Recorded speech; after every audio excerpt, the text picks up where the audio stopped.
Well, this is pretty good news. I think. I don't know if you guys heard about this, but actually, um, violence is ended. I'm not sure if you heard about that, but we ended violence. There is no more violence. Violence is done. So that's it. The hashtag end violence trended on Twitter last night. People were it's a whole hashtag. A bunch of people were tweeting end violence. And I think the point these people were making is essentially what they were saying is, look, let's just end violence. People were basically arguing that to sum up their position, maybe we could just not have violence. Maybe we could explore alternatives to violence. And that did it. I mean, all the violent people in the world, everyone who was engaging in violence or planning to engage in violence, they all stopped. They saw this hashtag and they stopped and they said, "Oh, wait a second. You're saying I should not be violent?" And then they slapped their heads and they kind of laughed and they said, "Wow, duh." And they threw down their guns and they took off their suicide vests. And they went home to play Parcheesi, and that was really the end of it. It was as simple as that. I myself had always been on, really, if I to be honest, I was more on the keep violence end of the debate until this hashtag, and I read some of the tweets, and I thought, wow, these people really make an interesting point, and so even I changed my own position. My only thing is, if only someone had thought of this sooner, if only someone had thought to end violence sooner, I think we could have avoided, honestly, a lot of heartache in our society. But anyway, at least we finally, after all these years, we finally have made the change. So I think that's a really wonderful thing. Okay, speaking of violence, Al Sharpton, well, he doesn't seem to be much of an end violence kind of guy. He has, throughout his illustrious, is that the word for it? I'm not sure. Maybe I'll check my thesaurus. Some kind of career. He has stoked tension and violence and riots. He's promoted false rape claims. He's engaged in vicious anti-Semitism. He has been generally a grifter and a hack who does nothing but exploit and lie and pander in the basest ways. Sharpton is kind of a fascinating character in a way because he's so straightforwardly vile and evil. It's just there appear to be very few layers to this guy. This is just what he is to his core, and most people know it. He's kind of known for that. Like, I'm not sure if you could find anyone of any race or ideological persuasion who would say something positive about him. This isn't just a typical partisan thing where people on one side say he's awful and then people on the other side like him. I've never heard anyone, any person who isn't on TV. I've never heard an average person in a discussion sing his praises. I've never heard that. You're around any group of people, and if for some reason Al Sharpton's name comes up, it doesn't matter what the racial or ideological makeup of the crowd is. Everyone, there's kind of that groan and that the rolling of the eyes, and that makes sense because he's transparently fraudulent, and that's why everyone detests him. Until this week, that is, and there's been a sudden shift on Sharpton this week, and we'll talk about that in just a second. But before we do, today's podcast is brought to you by Vincero watches. No matter what you consider your style to be, no matter what your personal style is, me, I don't really have a style. My style is I just put on clothing. That's basically my thing. But even for someone like me, a quality classic wristwatch is something that every guy needs because there's always going to be an occasion where you need to dress things up a little bit. You need to look classier, and that's where a classic watch like this one is going to come into play. We're partnering with Vincero, so you can get a truly stunning watch at an even more impressive price. Exclusive for our listeners, Vincero is offering an extra 15% off their exceptionally crafted watches. What you have to do is go to vincerowatches.com/Walsh and use code Walsh to save an extra 15%. That's Vincero watches.com/Walsh and code Walsh 15% off. ever since we started working with the guys at Vincero, they were nice enough to send me one of their watches, and I'm blown away with it. I've been wearing the Chrono S matte gray nonstop. That's this one, and every time I wear it, I get complimented on it. People point it out, and as I said, for me, that's unusual that I get complimented on something that I'm wearing. So it's sort of a whole new world for me. It's just, these are great watches, eye-catching, good-looking. Vincero strives to be the best value in their industry, and I think they really are. And you're not going to find a better-made watch for this good of a price anywhere else. When it comes to pound for pound for the price, you're not going to do better. And I'm not alone in that opinion. If you go to Vincero's website, you can read one of the over 15,000 five-star reviews they've gotten. As I said, I'm wearing the Chrono S matte gray, but Vincero has dozens of watches to choose from. I've picked my top 5. You can go to the website and see my top 5. Go to vincerowatches.com/Walsh. And don't forget to use code Walsh again for 15% off. That's Vincero Watches, Vincero watches.com/Walsh. All right. So one day we had leftists pretending to love the city of Baltimore because Trump criticized it. And next we have Democrats rushing to the defense of Al Sharpton because Trump criticized Al Sharpton. Trump sent out a bunch of tweets about Sharpton. Well, you know that part of the story. I don't need to read the tweets. I'm sure you've heard about that. And ever since then, over the past day or so, Democrat candidates like Kamala Harris and Joe Biden and others have come out to say what a wonderful guy Al Sharpton is. And they know better, of course. And they would never be so public and explicit in endorsing Al Sharpton, who has more baggage than one of those luggage carousels at the airport, except that Trump came out against him. That's why they're doing this. And here's the amazing thing. As many people have observed, the job for Democrats in 2020, their path to victory is really objectively easy, extremely easy, and straightforward. As in, they could do nothing. They could say nothing. They could hold no campaign events even, and just sit there, and probably the Democrat candidate would cruise to victory fairly easily. Because that's just how unpopular and divisive of a character Trump is, like it or not. I mean, he just is. You look at the poll numbers, and it's pretty clear. If they're going to say anything, if they're going to say stuff, and they're going to do stuff, all they really have to do is limit the stuff they say and the stuff they do to anything in the not crazy column. That's really pretty much anything, as long as it's not totally crazy and insane. They would be fine. But they can't manage to do even that. The bar they have to get over is so low, they can't even get over it. They can't even exercise that minimal self-control.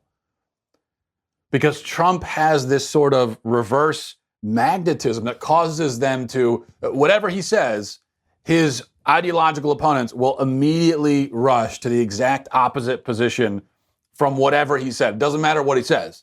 They're going to take the opposite position. So Democrats, when it comes to Trump, are incapable of taking a moderated stance on anything. They can't counter, or they won't counter Trump's, shall we say, eccentricities with something measured and calm and reasonable. They can't do that. Instead, they go to the other extreme end. So to the point where I think it'd be interesting to see Trump come out against, let's say, eating garbage out of a dumpster. He should send some tweets saying, you know what, folks, we shouldn't eat garbage out of a dumpster. You're a loser if you eat garbage out of a dumpster. It's the stupidest thing in the world to eat garbage.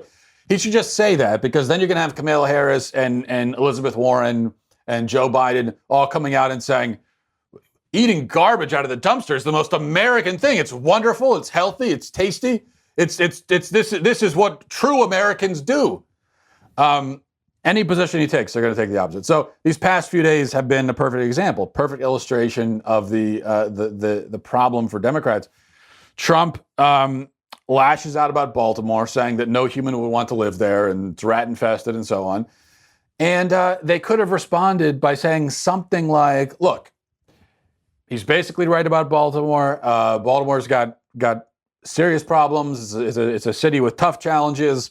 But Trump doesn't really care about this. He's just using the issue to divide us and to cause, to turn us against each other, et cetera, and so forth, yada, yada, yada. I mean, they could have gone that route, where it's not like they are explicitly denying the problems in this city that we all know is a hellhole. But at the same time, they're not gonna come to Trump's defense. Of course, I'm not expecting that. They're Democrats. They are his ideological enemies after all. But they could have taken that route. But instead, they didn't do that. Instead, they take the diametric extreme opposite position and say, no, in fact, Baltimore's great. There's nothing wrong with it. And then they lose. They lose that news cycle. They lose that battle. And then the Sharpton thing. Well, Trump comes out and insults Al Sharpton. Fine. And says things about Al Sharpton that probably easily 95% of all the people in the country agree with when it comes to Al Sharpton. So how do the Democrats win that? Well, they could win it just by saying nothing. Let Sharpton and Trump go back and forth. Let them argue. And that ends up being a win for Democrats, I think. Or at least it's a not loss. It's not a loss for them in that case. Or even better yet, they could come out and say, hey, I don't like Trump for XYZ reason, but Sharpton is a con man too. And so I have no dog in this fight. I'm not getting involved. Now, that might be more difficult for a white Democrat to say that, but someone like Kamala Harris, if she were to come out with something like that, come out against Al Sharpton, I think that would be an absolute winner for her. But instead, no, they come out and they heartily endorse the anti-Semite bigot fraud, and they lose. Now, of course, there's an element of this on the right too, and I don't mean to deny that.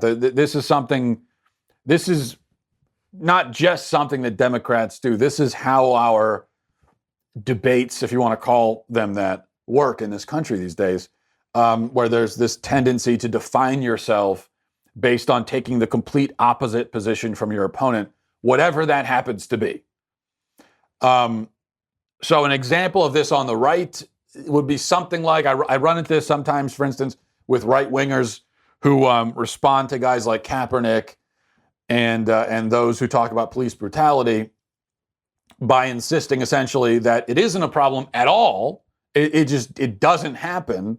And hey, if you don't want to get beat by the cops, then just follow orders and do whatever they say. I mean, taking this absolute bootlicking, anti-American, legitimately fascist line. Now, I use that word.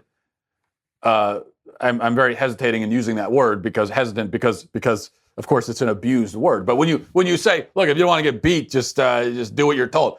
That really is basically a fascist line. And there are some right wingers that you talk to them, and that's what they'll say. Hey, you don't want to get beat, do what you're told. Because they're countering the excesses of the left when it comes to the police brutality issue, excesses which are considerable, where you've got leftists running around saying that all the cops are racist and they're on a mission to murder black people and that kind of thing. Rather than come out with a nuanced and measured opposition, you see the opposite extreme. So it happens on both sides, but I think it's worse on the left because of the effect that Trump has on them, where it's as I said, it's like it's a reverse magnetism thing. It's something where they can't physically help themselves. Whatever he says, they're on the opposite. And so these are two very winnable news cycles for the Democrats that they lost. And so they could very easily lose the election if they continue down this. There's no sign of them changing or figuring out how to respond to Trump in a more measured way. There's no sign of that happening. So amazingly, they're on the the way to losing. Well, we got more to talk about. Before we do, these days, you know, a lot of workplaces offer some pretty nice perks. Snack station, 15 flavors of soda water, even insurance. But while it's nice to have a handful of trail mix and some water that tastes, you know, faintly of lime or lemon, you know, which I actually really, I'm a fan of that kind of. That's the most millennial thing about me, actually, is that I enjoy the carbonated fancy water. I admit I'm a fan of it. But that's not enough to subsist on, even if your work offers that. And neither is your workplace life insurance. That's where Policygenius comes in. Policygenius is the easiest way to shop for life insurance online in minutes. You can compare quotes from top insurers to find the right amount of coverage at the best possible price. The Policygenius team can look at your workplace life insurance policy and help you decide what else you might need and what you don't need, importantly. Policygenius doesn't just make life insurance easy. They can also help you find the right home insurance, auto insurance, disability insurance, whatever you're looking for. So remember, workplace life insurance policies are like workplace snacks. Better than nothing, but not quite right. Head to policygenius.com today and find out how to supplement your workplace life insurance and better protect your family. Policygenius, again, it's like a buffet made of life insurance, and what could be more delicious than that? All right, before we move to the next topic, there's a trend online. You see a lot of these kinds of videos. But I have to play this one for you. I don't need to set it up any more than that. Watch this. President Trump is a mighty man, running this country the best that he can. The media swarms and the networks lie, but he doesn't flinch, he's a fearless guy. Get out the way, Holman Schumer, get out the way. Stubborn Nancy, get out the way. All you haters, Trump's on a roll and it's gonna get greater. Yeah.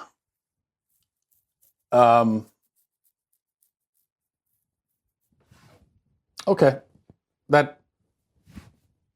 All right. I'm just going to move on. This was, so here's an interesting little thing. A news report out of Phoenix, Arizona went viral yesterday. It was a story about speaking of policing, actually, it's a story about a positive ticketing campaign by cops in Arizona, Tempe, Arizona. The plan, well, the original story from the local media, or at least the original impression that was given, was that the cops in Tempe, Arizona would be pulling over good drivers, pulling over people who are obeying traffic laws because they're obeying traffic laws in order to give them coupons for a free Slurpee from the local gas station to reward them for their good driving. Well, not just a Slurpee, in fairness. It would be a coupon for any drink you want. Really, any drink you want at the gas station. You could get a Diet Coke, a Mountain Dew. But that's the idea. They'd pull you over, or at least that was the impression people had based on the story. They'd pull you over and give you a coupon to reward you for obeying the speed limit. This idea was met with backlash, I think understandably, and a few hours later, the police department clarified, saying, "No, we're not gonna pull you over, okay? But if we happen to see you walking by or something, we might try to engage you in a conversation and then give you the coupon as a reward." Now, I'm not sure that I believe this clarification. If the whole idea is to reward good drivers, how could you do that unless you see them driving first? It just doesn't make any sense. If the idea is to reward good drivers, it would seem like you'd have to pull them over, because that's the only way that you would. What are cops going to do? Walk up to you and say, "Hey, are you a good driver?" "Well, yes, I am. Here's a coupon." That seems rather ridiculous. Well, anyway, now they're not going to pull people over. It seems likely to me that maybe that was the original plan, and then they changed it when they got such with the backlash, when the feedback was so terrible. I don't know. And there is precedent for cops pulling people over to pat them on the head for being good little boys and girls. You may remember this from a few years ago. Watch this. Hey, good afternoon, man. My name is Officer Warner with Halifax Police Department. Are you aware of why I pulled you over today? No. No, sir. Are you familiar with vehicle code 1739? Well, it's actually against the law to drive on a hot day without an ice cream cone. Oh my God! So, I was like, oh my God, I was there. on behalf of the Halifax Police Department, we're just making sure that everybody's following all the laws today and are driving with ice cream cones. Like I said, I'm Officer Warner. This is Chief of Police Lance here in Halifax, and we just wanted to make sure you guys were in compliance. Y'all have a wonderful Are you okay? Okay, so there they were pulling people over to give out ice cream. In Arizona, they claim they were never intending to do anything like that, which, okay, fine. But it raises a question about this whole idea of cops going around handing out little prizes and commendations for people who are following the law. And I've heard of other things like this in other places. I don't know if it doesn't always involve pulling people over, but the whole concept, I'm not a big fan of. As far as pulling people over to give them a coupon or an ice cream, that is clearly a terrible idea on a number of levels. You're interrupting the flow of traffic. You're pulling somebody off the road when they could be in a hurry. I mean, you don't know they could be late for work. Could be late for an important appointment. You don't know what's going on with them. Yet you're doing that, and you're causing a lot of stress as well. You're making people think that they're in trouble. It's a very stressful thing when you see those sirens go off, and so you're doing all of that just so you can give them a little prize worth $1.25. It's not what police are supposed to be doing. And it's not fair to citizens who are forced to take part in this stunt, because the moment you see the sirens go off behind you, you are essentially being detained, at least temporarily. I mean, for all intents and purposes, you're being detained because you have to pull over. You don't have a choice. And you have to comply with whatever they're saying. So to use that power and authority for something like this is obviously an abuse. To detain people even for 5 minutes so that you can play a little prank or give out coupons or do a little, publicity stunt, little PR thing is completely wrong. Not to mention, what if the cop comes up with the coupon or the ice cream or whatever, and they smell weed in the car, or they see contraband of some kind? What do? Because they pulled you over under false pretenses. They pulled you over with no suspicion, no reasonable suspicion of illegal activity. And let's say they come up with the ice cream or the coupon, and then they see illegal activity going on. Can they even make an arrest in a situation like that? I'm not sure, but it opens up a whole can of legal worms here that just renders the whole thing completely absurd and not worth it at all. But really, the main thing is this. If I'm obeying the law, leave me alone. Just leave me alone. Let me be. That's the best reward for me. I think for most people. Let me go about my day. That's all. If I'm obeying the law, my reward is that I don't have to deal with cops, to be detained. I don't have to do any of that. I don't have to have that stress. I have my freedom and my liberty. I can go about my day, and I have my time to myself, and that's what I want. That's the best reward. So let me have that. Which is why even the idea of giving out coupons to people on foot, I don't like that idea either. I'm not into that for the same reason. That I don't need. Just let me be, please. Now, if the point here is to improve the relationship between cops and citizens, then I think that's a worthy goal. It's a nice idea. I mean, if it's the thought that counts, and in fact, a lot more than the thought counts, but if that's all that counted, then it would be fine, because it's a nice thought. But let me suggest a better method. You don't need a promotional stunt. You don't need ice cream. You don't need coupons. I think instead what you could do is simply train police officers to be generally friendly to the community, to law-abiding members of the community especially. Friendly and helpful in general. They don't need to give out free stuff, but just be friendly and welcoming to people and approachable. And you could train them even when they're pulling someone over for a minor traffic violation and they're giving the person a ticket. You could train them to not be jerks about it. Train them to treat their fellow citizens as fellow citizens, not serfs, not subjects. And a lot of cops already do this. The majority of cops already do this. So they don't need to train them. That's what they already do, and that's great. And those are police officers who are very much helping with the relationship between the community and law enforcement. And to give those cops coupons to give out or something it's not just demeaning and patronizing for the citizens, it is for them too. I feel bad for the cops in this situation because I'm sure they don't have a choice. They have to do it. I would certainly hate it if I was a police officer and you were wasting my time with stuff like this and I have to do it. I don't have a choice. So I feel bad for them as well.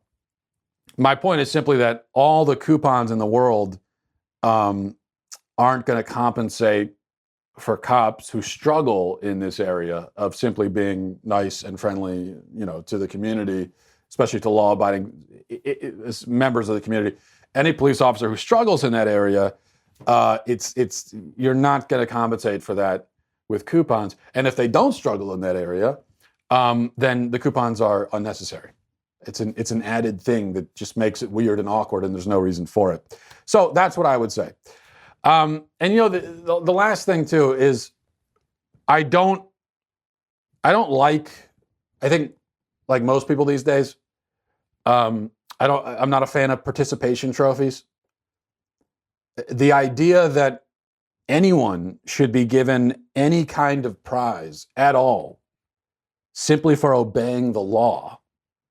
I don't like that because obeying the law is it's our civic duty. It's a bare minimum. It's what we're supposed to do. That's why if you don't obey the law, you get in trouble. You get fined or you go to jail because it's expected that you could at least do this as a citizen.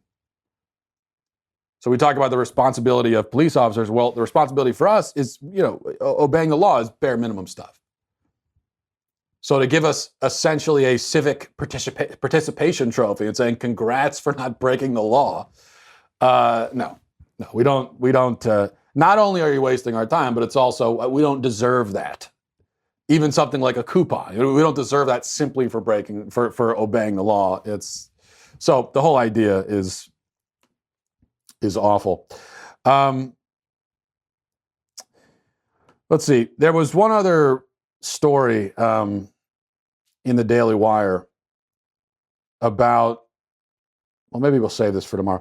I'll read a little bit from this story in the Daily Wire, a report a few days ago that went viral for good reason.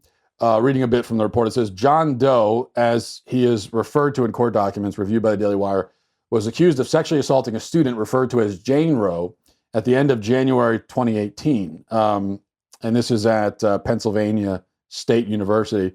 The two had met the previous spring since they were both part of the Schreier's Honors College. On January 26, 2018, the two met up again in a computer lab and started talking. They then started flirting, and Jane put her number into John's phone, according to the lawsuit, and texted herself, "I love you," from John's phone as a means of giving herself John's number. And they continued to flirt, and we're walking through how their relationship progressed because it's important for what happened next. So, so it's a flirtatious relationship. Eventually, they end up in Jane's room, which she invited John to her room, and they engage in sexual activity. The lawsuit claims that Jane later, it was a totally consensual act. The lawsuit claims that Jane later changed her account of the sexual encounter to claim that John physically forced her into sex and that she tried to get away from him, which, according to the lawsuit, was not the case at all. But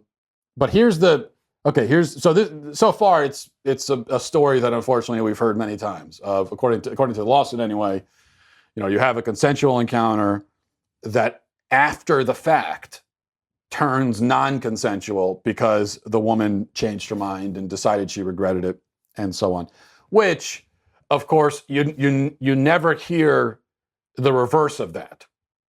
I mean, despite what some people may think, there have been occasions in the history of mankind, even in recent American history, there are probably frequently occasions where there's a sexual encounter between a guy and a girl, and the guy later regrets it and wishes he hadn't done that.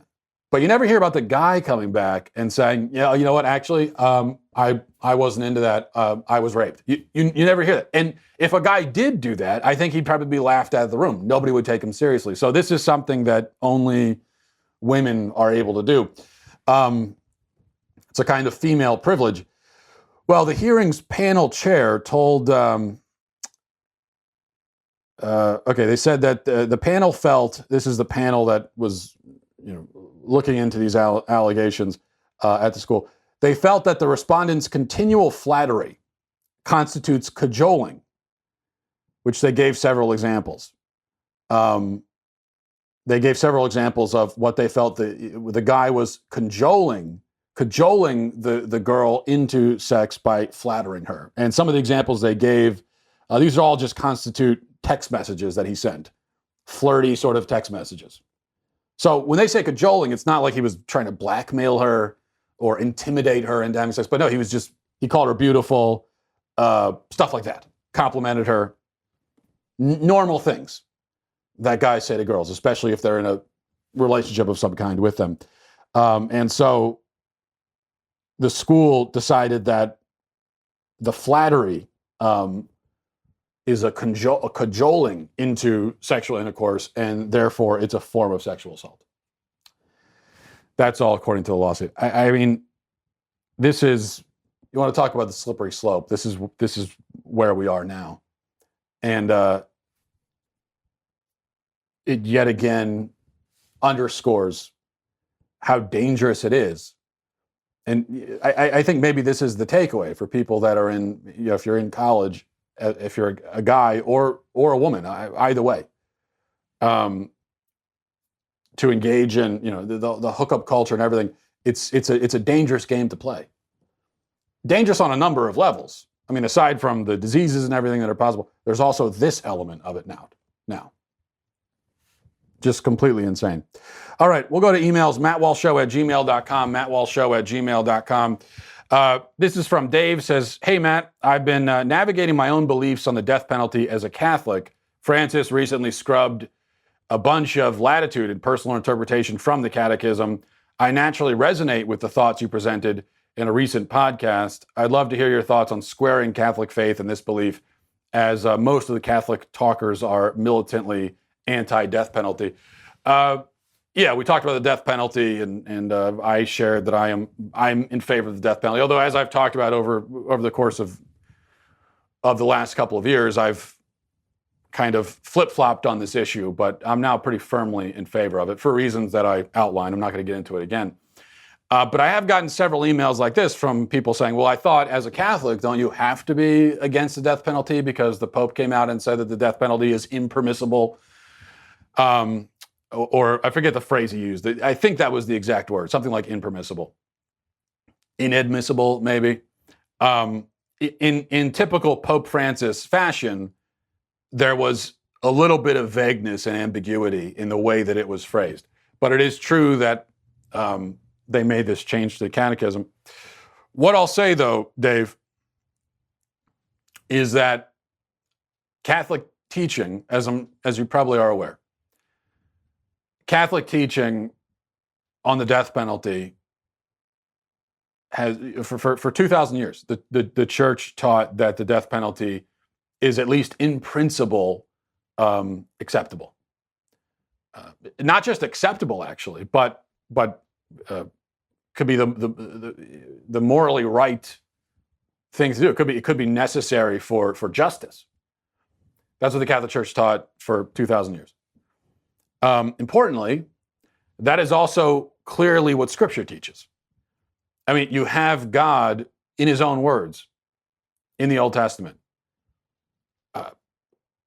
on numerous occasions commanding the death penalty. Not simply saying, oh yeah, you could do that if you want, but saying you must do it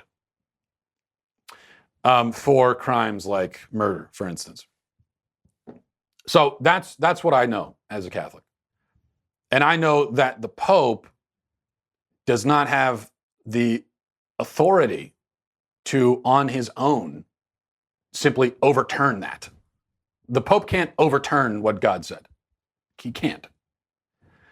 And the Pope also can't get up there and say, oh, you know what? The church was actually wrong about this for 2,000 years because I say so.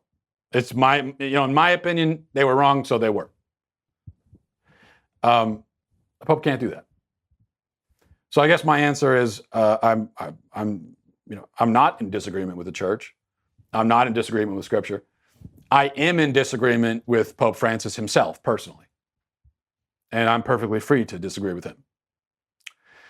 All right, this is from Taylor. Says, in high school, I came across one of your blogs, and I've been following your work ever since. I admire your intellectual honesty and wit, and you seem like a good person in general. Well, I don't know about any of that, but thank you, Taylor. I especially like the episode of your show in which you discussed philosophy. You mentioned a few episodes ago that you're naturally interested in philosophical questions. We have this in common. I'm a graduate student in philosophy now, and I was wondering if you had any favorite non-theological philosophical arguments. It doesn't have to be an explicitly deductive argument. Perhaps there's a thought experiment or analogy that you find particularly interesting. If so, could you explain the argument and what you like about it? Okay, so you're asking for a favorite philosophical question or argument that doesn't explicitly deal with God or anything theological. It's an interesting question. Of course, at the end of the day, everything goes back to these theological questions, as I'm sure you probably agree. So you can't really separate it completely. But in terms of philosophical questions that aren't explicitly theological, well, I would say, and this relates to the philosophical question we were discussing when I made the comment that you're referring to about philosophy. I am very interested in the nature of consciousness. And again, that has a lot of theological implications, of course, but still it's something that I find fairly fascinating. The nature of the self, of consciousness, and so on. I think it's a very interesting field, philosophical field. Not just philosophical, but as I said, also theological, scientific. There's a thought experiment that touches on the nature of self and consciousness. A couple, actually. The philosopher Thomas Nagel, which you probably, if you're going to school for philosophy, you've probably heard about this. But he wrote a famous essay called "What Is It Like to Be a Bat?" And it deals with the question of consciousness and conscious experience. And he asks the question, is there an experience of batness, for lack of a better term? Do bats really experience being bats the way that you experience being a human? Do they think anything at all about themselves, about what they're experiencing? Is it like something to be a bat, or to be a squid, or to be a sloth, or to be a dog, or whatever? And I think that is an interesting question. Another thought experiment that I think we've talked about before on this show was first proposed by a philosopher in the 80s, I think, maybe 70s or 80s. And this is, the thought experiment is this. Imagine we live in a future where it's possible to transplant a brain into a new body, which probably eventually scientists will be able to, doctors will be able to do that. They're not close right now, but let's just imagine that was possible. Now suppose, because remember, it is possible to live with half a brain. So suppose that your brain is cut in two, and then one half of the brain is transplanted into one body, and the other half is transplanted into another body. Where did you go? What happened to you? Your brain's cut in two, transplanted in different bodies. What happened to you? I think that's an interesting question. Which one is you? Are you both now? Well, that seems impossible. Are you neither? Did you simply disappear? And if so, then who replaced you? Are you one and not the other? And then if that's the case, who's the other guy? I mean, it's an interesting question, I think. Of course, purely hypothetical, and as it's what a thought experiment is. Even if they get to the point where they can transplant brains, and even though we can survive with half a brain, I don't think there'll ever be a situation where they would actually transplant half a brain into someone's head. But this is from Samuel. Says, hello, Matt. I listen to your show fairly regularly, and I very much enjoy it. I agree with you for the most part, but there are a few things that I don't. The reason I'm writing today is to challenge your idea that as adults, we should not hang on to our childhood enjoyments, stories/movies in particular. As an adult, I have grown to really appreciate a lot of children's stories and movies, much more than when I was younger. Even C.S. Lewis said that he enjoyed children's stories more as an adult. Thank you for the work you do, and I look forward to getting my point of view roasted on your show. I'm not going to roast your point of view. I think it is possible to appreciate children's stories as an adult. I'll read stories to my kids, and I can appreciate those stories. So I'm not saying we don't appreciate them, but I do think that, look, the Bible says, "I became a man and put away childish things." I think to a certain extent, and and people always counter that. I don't remember the exact quote, but the C.S. Lewis quote you're referring to, people always counter that scripture quote with the C.S. Lewis thing. Even though C.S. Lewis was not, he wasn't trying to disagree with St. Paul when he said what you're referring to. So I think that my point is simply, as we grow older, our tastes should mature to some extent. So while we could still appreciate childish things, childlike things, we can appreciate them to some extent in a certain way. We appreciate them as adults. And I think we also have mature tastes as well. That's why I was saying the interesting thing about being a parent is that you go back and you kind of relive your childhood in many ways. You're experiencing all the things you experienced as a child again, but now you're experiencing it as an adult, as a parent, from a different perspective. I think the problem is when you have adults that are clinging onto their childhood and still experiencing those childlike things almost like children themselves. Not from a new perspective, not reliving it as a parent or something, but refusing to leave childhood to begin with. And also, I would say, I think there's a difference between, when someone like C.S. Lewis talks about fairy tales for children. Well, you got to keep in mind, C.S. Lewis, he was writing back in the early to mid 20th century, mid 20th century anyway. And still, even back then, for the most part, the fairy tales that he was talking about, they're not the same as as comic book movies today. I think fairy tales back in those days were often did have very mature themes, and they were for children, but they also, they also had a certain depth to them, I guess is the point. That I think a lot of the stuff for kids these days has no depth. And that's one of the reasons why usually as you grow older and you become an adult, you these days, I think, at least for me, as I've grown older, I can't enjoy some of those childlike things the same way because it has no depth. There's nothing to it. And as you get older, you start to see that. All right, this is from Paul. Says, have you seen this video regarding your minimum wage discussion? And then there's a link to the video. And this is a video from someone named Sam Cedar, titled, "Is Matt Walsh the laziest right-winger in media?" Apparently it's a response to what I said about minimum wage. The email goes on, although I'm a free market capitalist and opposed to minimum wage, they do make an interesting point about when people provide more work than they're being paid. I certainly understand that it's very difficult to really measure the value of someone's work. And I think that we need to be grateful for the opportunity to work and should always try to do the best job possible out of gratitude, if nothing else. But I'm very interested to hear your rebuttal to this video. Keep up the good work. Yeah, Paul, I hadn't seen this video, but I will watch it. It's 17 minutes long. Rebuttal to what I said about. I'll watch it, and if there's anything interesting there, I will provide a response on the show. But thank you for bringing it to my attention. We'll leave it there, everybody. Thanks for watching. Godspeed.